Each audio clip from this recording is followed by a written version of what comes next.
Vamos a continuar. Ya, la primera tarea de la ROM se denomina POS.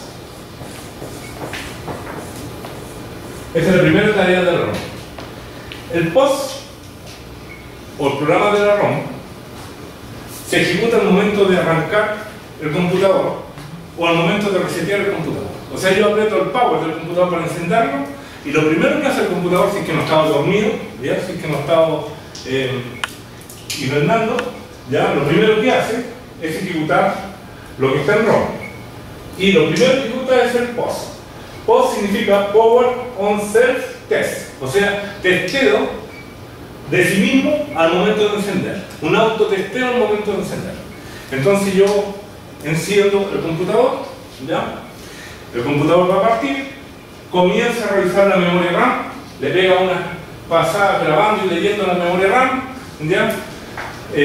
A través de todo un tipo de algoritmia que le permite saber si está buena la localidad o no, revisando la RAM. Si la RAM está buena, comienza a revisar si tiene todos sus dispositivos correctos, ok, funcionando bien. Compara alguna información que tiene una memoria, que luego la vamos a tratar de entender bien, que se denomina CMOS-RAM, ya algunos parámetros de información que tiene ahí. Y si todo está bien, si todo está correcto, el POS hace dos cosas que para ahora han pasado inadvertidas para ustedes. Lo primero que hace es encender la luz del non-look de la máquina. Le enciende la luz y esa luz les dice a ustedes visualmente: estoy bien. Eso es lo que le dice esa luz: estoy bien, estoy listo para partir, ¿ya? Pero además de eso, entrega un pito.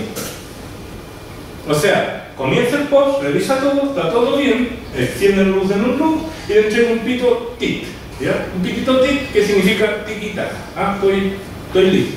Si usted enciende en un computador, se va a dar cuenta que al partir enciende la luz y hace un tit. Lo hace raro, ¿ya? Lo pueden revisar aquí mismo.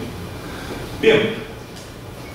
Si no está bien la máquina, si el POS revisa la máquina y no está bien, ¿ya?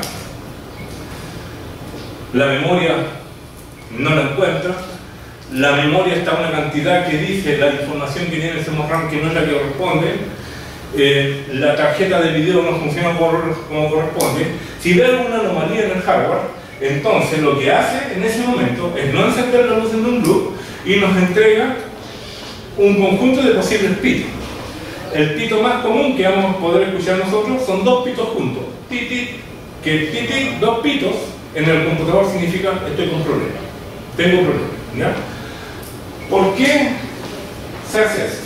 Los fabricantes han incorporado eso porque antes que él nos pueda entregar algún mensaje por video, que no lo podemos leer, no tenemos forma de comunicarnos con el computador. Y lo único que tiene el computador para comunicarnos son la luz del non-look y el pitito. Bueno, eso es lo primero. Después vamos a ver un poquito mejor, yo creo que más adelante vamos a ver mejor los temas del BIOS, lo que, cómo se comunica el BIOS, pero por ahora en términos generales vamos a entender qué es lo que hace. Lo segundo que hace el ROM, una segunda tarea, por ejemplo, revisa la máquina, revisa que está todo ok, nos enciende en un loop, nos entrega un pitito y luego pasa al la segunda función, ¿ya? Que la segunda función es la carga del sistema operativo. La segunda función es la carga del sistema operativo. Entonces lo que hace la máquina es ponerse a escudriñar en todos aquellos dispositivos externos que tiene de almacenamiento.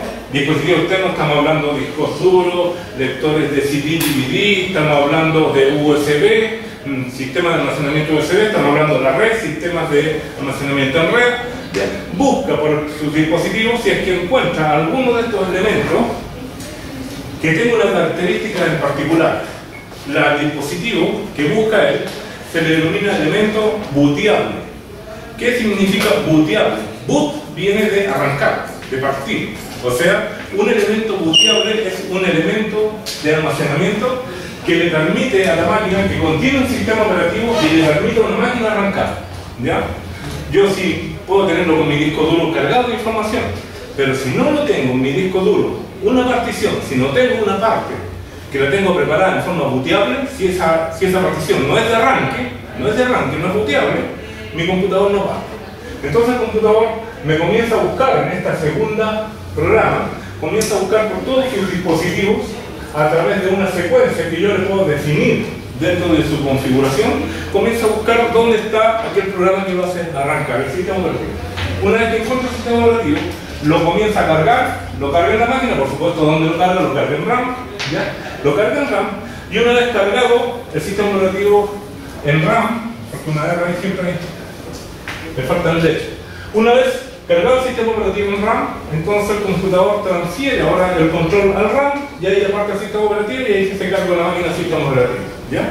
Y sigue con el sistema operativo trabajando sin ningún problema. Hay un tercer grupo de rutinas que yo le llamo las rutinas básicas. Rutinas básicas. ¿Cuáles son esas rutinas básicas? Son las rutinas más necesarias, más íntimas que necesita el computador para poder trabajar. Por ejemplo, cuando yo lo enciendo y él tiene que buscar el sistema operativo, ¿cómo es que accesa al disco duro si no tiene sistema operativo que le diga cómo accesar un disco duro? No lo tiene eso. ¿Dónde están esas rutinas? Están aquí, en la ROM, ¿ya? Cuando yo enciendo la máquina, sin quitarle el sistema operativo, le puedo escribir cosas, puedo entrar al setup, puedo interactuar con la máquina a través del teclado. ¿Cómo él ve el teclado? ¿Cómo reconoce el teclado? Ah, rutinas básicas que están acá, ¿ya? Él además tiene un clock interno que le permite ir controlando el tiempo, la hora. Ese clock son rutinas básicas que tiene acá. Control de password y un montón de otras cosas más. Todas estas rutinas son rutinas básicas, son las más básicas que requiere el computador para trabajar todos sus dispositivos, para trabajar el mismo. Esas rutinas básicas son las rutinas de ROM, ¿ya? Y siempre van a estar activas, siempre van a estar trabajando. Estas rutinas básicas son las que se van a comunicar en forma más cercana con la máquina. Las otras rutinas le van a estar enviando información a estas rutinas. Van a haber formas en lenguaje de más alto nivel, en un lenguaje superior, que yo voy a poder activar estas rutinas que están aquí. Las voy a poder activar. Entonces esas son las tres cosas que tiene ROM. Aún así, la ROM es un programa pequeñito. Es un pequeño programa que lo importante es que como carga un sistema operativo, yo actualizo este sistema operativo y cada vez carga un sistema operativo más moderno, por lo tanto está obteniendo mayores capacidades. Hoy en día es posible actualizar el contenido de esta ROM y mejorar estas rutinas básicas. Hoy día es posible, ¿ya? Hacer eso. Eso se llama flashear una ROM. Bien. Por lo tanto, la ROM es un conjunto de rutinas básicas que trae el computador para iniciar su operación. Si no trae estas rutinas básicas de ROM, el computador no funciona, no sirve para nada. Yo todos los años doy el mismo ejemplo porque creo que es bastante gráfico el ejemplo, y es que cuando nace un bebé, cuando tenemos una guagua, si nosotros revisamos su hardware está completo. Está completo. Tiene las manos, los pies, la boca, ojos, todo. Los tiene todos. Pero fíjense que ese hardware que está tan completo no tiene nada grabado, no tiene nada grabado, no podemos preguntarle una suma, una resta, ni siquiera habla, nada. Pero sí, cuando tiene hambre llora. Pero sí, si se asusta, llora o mueve los ojos. O sea, hay un conjunto de rutinas básicas que trae desde el fabricante, que trae desde que nace. Ese conjunto de rutinas básicas las tiene metidas ahí y son las que le permiten arrancar, partir y comenzar a ser programado. Ese es la ROM en los computadores. El fabricante, por ejemplo, es en este caso el que arma el computador. Hay fábricas de ROM, ¿ya? Hay fábricas de ROM y son las que permiten arrancar.